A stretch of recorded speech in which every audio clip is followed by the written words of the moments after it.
how concerned should we be about these proposed CBDC that looks to be coming down the pipe here in Australia? Well, good evening, Corey, and good evening to your listeners. I think we should be concerned, but the question is what are we going to do about it? As your introduction, you talked about how governments are getting more and more control over people's individual lives. So given what we've seen in the last 3 years with the COVID overreach, given what we saw with the renewable energy target, it started off at 5%, went to 23%, 43% by 2030, and then net zero by 2050. Superannuation started off at 2%. It's going to 12% by 2025. Labor are talking about it going to 15% in the term after that, lifting it to 15%. So, we've always got to assume the worst when it comes to governments, that they always want, more and more control.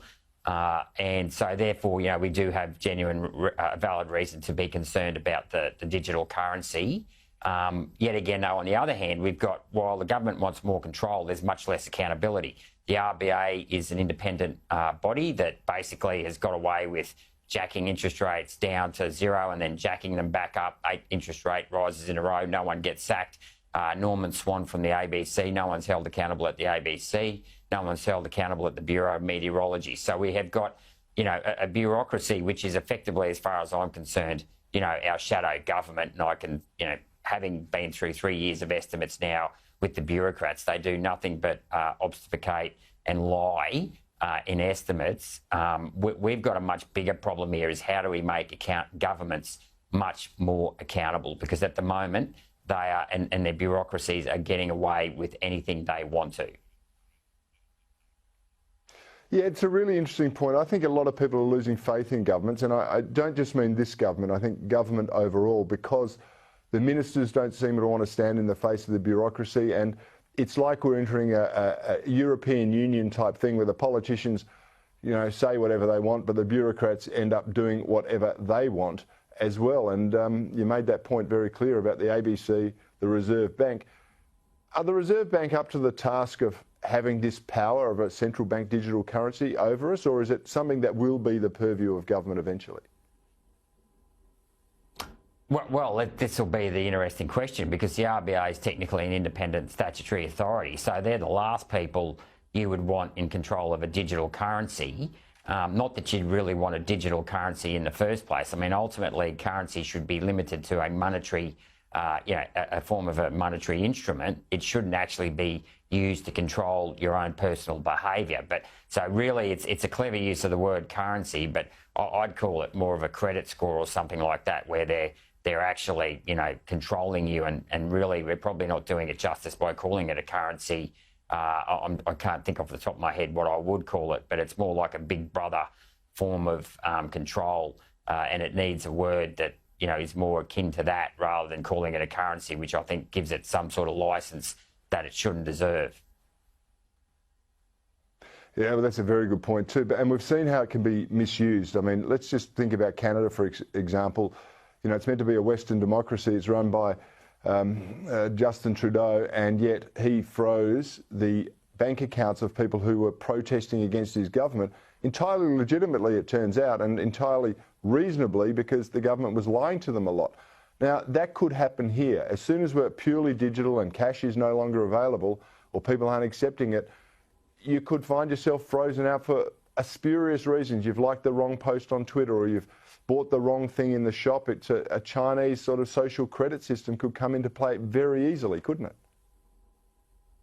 That's exactly right. And I think PayPal tried to do the same thing as well.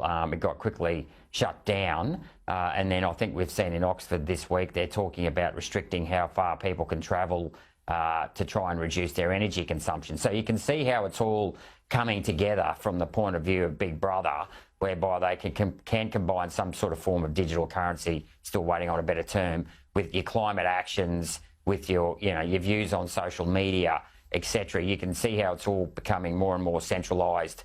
We've got our MyGov account now, which encompasses our Medicare data, our immunisation data, our tax file data. So the world is getting a much smaller place, and technology has brought us a lot of good things. But at the same time, it can be used for good and it can be used for bad. And obviously, we need to have much greater systems of accountability and transparency when it comes to technology today. And you know what? We need more integrity too. We were told when MyGov came in that our data would always be safe. It would never be misused. We had those QR code scan-ins. All of them were, you know, maybe well-intentioned promises, but they were just lip service because they were all treated in a way that they promised us wouldn't be. The big question here, though, Senator, is how inevitable is this, and what can Australians do to push back? Well, it's inevitable as much as we let it happen. And unfortunately, I think many people today are ambivalent or feel I've spoken to a lot of people lately who feel just overwhelmed that they can actually change the system. And a part of my role as a politician and as a so-called political leader is to try and keep people motivated to stay in the system. And I've been trying to get people, as I say, you don't have to wake up the entire masses, because a lot of people, they're bogged down in their day-to-day lives, whether it's, with work issues, raising children, their community service, their sporting clubs, whatever. But the world is ultimately run by the 1% of the 1%, and we really need to focus our energy on that 1% of the 1%. And the best way to do that, and I say this to people, it's not that hard to join the coalition and to have a say within the party branches, because you get to meet politicians face-to-face if you join the party.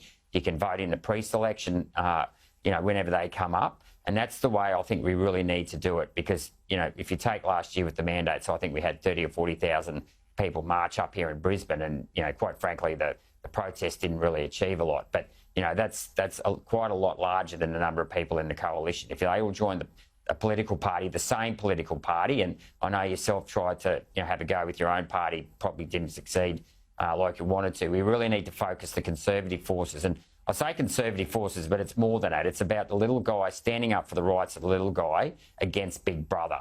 And I think, we really need to also define the argument today. But I think the old dichotomy between the left and right is dead, and it is now about the little guy, which makes up about 90 to 95% of the population, standing up against that small percentage of people who are controlling the rest of the country. And that's our bureaucrats, the unions, the superannuation fund managers, and the corporate elites now, who effectively, they're no longer on the side of capitalism, i.e. risking your own capital productivity. They too are driven by ideology. They're handpicked by their fund managers, who are handpicked by the superannuation funds, which are picked by the union funds. So we've got to push back, because the Marxists and the communists have marched not just into the bureaucracy, but into our education system, into our corporate boardroom, throughout the COVID period, into the doctor's waiting room, into our hospitals.